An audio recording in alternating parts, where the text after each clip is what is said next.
আসসালামু আলাইকুম রহমতুল্লাহ। আল্লাহর নবীর কোন এক সাহাবী নবী মোহাম্মদ সাল্লাল্লাহু আলাইহি সাল্লামের কাছে গিয়ে জিজ্ঞাসা করলেন, ইয়া রাসূলুল্লাহ, আপনি আমার জন্য দোয়া করেন আমি যেন গরিব হয়ে যাই। আল্লাহ নবী মোহাম্মদ সাল্লাল্লাহু আলাইহি সাল্লাম বলছেন, তুমি যখন খাবার খাইবা তখন উটের উপর উঠে খানা খাইবা। ওই সাহাবী উটের উপর উঠে খানা খায়। তো যখন একটা খাবারের দানা উপরে ওর থেকে নেমে আবার ওই দানাটা উঠায়া সুন্দর করে ধুয়ে একদম তাজিমের সাথে মোহাব্বতের সাথে ওই খানাটা আবার খায়।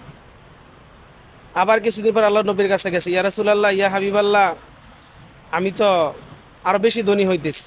তো বলতেছে, তোমাকে বলছিলাম ওটের উপরে উঠে খানা খাইতে, তুমি কি ওইভাবে খাও? বলছে, হ্যাঁ খাই, কিন্তু যখন কোনো একটা লোকমা কোনো একটা দানা পড়ে আমি উঠ থেকে নেমে তারপরে আবার আমি উঠাই সুন্দর করে ধুয়ে খুব আজমতের সাথে খুব মহাব্বতের সাথে আমি ওই দানাটা খাই। আল্লাহ নবী বলে, তুমি আর কোনো সময় গরিব হবে না। এই জন্য সবাইকে বলবো, ভাই, আজকে আমরা ধনির পিছনে, আজকে আমরা সম্পদের পিছনে দৌড়াই দিচ্ছি, অথচ আপনার দ্বারা আমার দ্বারা অনেক লোকমা নষ্ট হয়ে যায়। অনেক জায়গায় দেখা যায় বাতের স্তূপ, খাবারের স্তূপ পড়ে আছে।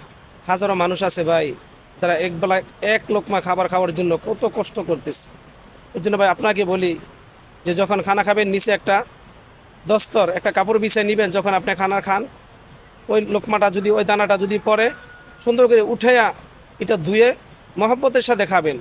ও ভাই, একটা দানা তৈরি করতে শত শত ফেরেস্তার অনেক কষ্ট, এটার ভিতরে অনেক শ্রম গেছে। ওই জন্য আমরা যখন খানা খাবো ভাই খুব আজমতের সাথে খানা খাবো। অনেক সময় দেখা যায় আমরা যখন দাওয়াত খেতে যাই ভাই, ওই জায়গায় টাকার খাবার তো ভাই, মুরগির ফিস অন্য অন্য খাবারগুলো একটা কামড় দেয়, বাকিটা বলু ভাই এমন তারা ফেলে দেয়। না ভাই, আল্লাহর কাছে কী জবাব দিবেন ভাই? এই জন্য খুব আপনি যতটুকু খাইতে পারবেন, যতটুকু আপনার দ্বারা খাওয়া সম্ভব ততটুকু আপনি নেবেন, এর বেশিটা নিয়ে আপনি অপচয় করবেন না। নেবেন একটা লোকমার একটা দানার হিসাব আপনি তো আল্লাহ তালার কাছে দিতে পারবেন না। এই জন্য ভাই, আপনি লোকমার আপনি দানার অপচয় করবেন, এই দুনিয়ার জমিনে আল্লাহ তালা আপনাকে কষ্ট দেওয়ায় লোকমার খাবারের কষ্ট করায় তারপরে আপনাকে দুনিয়া থেকে আল্লাহ নিবে। এই জন্য যখন খানা খাবো খুব আজমতের সাথে, যে আল্লাহ এই খাবার তুমি আমাকে খাওয়াইতেছো, আমার কোনো শক্তি নেই, আমার কোনো ক্ষমতা নাই, আল্লাহ তুমি আমাকে যে খানা খাওয়াইতেছো এটা তোমার সবচেয়ে বড় দয়া এবং তোমার মায়া। এই জন্য ভাই একটা দানা, একটা লোকমা যেন আপনার আমার দ্বারা কোনো সময় আজকে থেকে কোনো সময় ভাই নষ্ট না হয়। আর যতটুকু খাইব ততটুকুই নিব। আল্লাহ যেন আমাদেরকে ভাই খুব আজমতের সাথে খানাকে খাবার এবং সামনে ইনশাল্লাহ আপনাদের সামনে খানার আদব, খানার এই বিষয় নিয়ে ইনশাল্লাহ আলোচনা করব।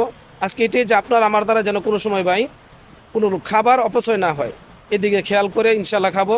আল্লাহ তালা আপনাকে আমাকে ধনী বানাই দিবে, আল্লাহ আপনাকে আমাকে ইনশাল্লাহ সম্মানিত বানাই দিবে। আল্লাহ যেন আমাদেরকে তৌফিক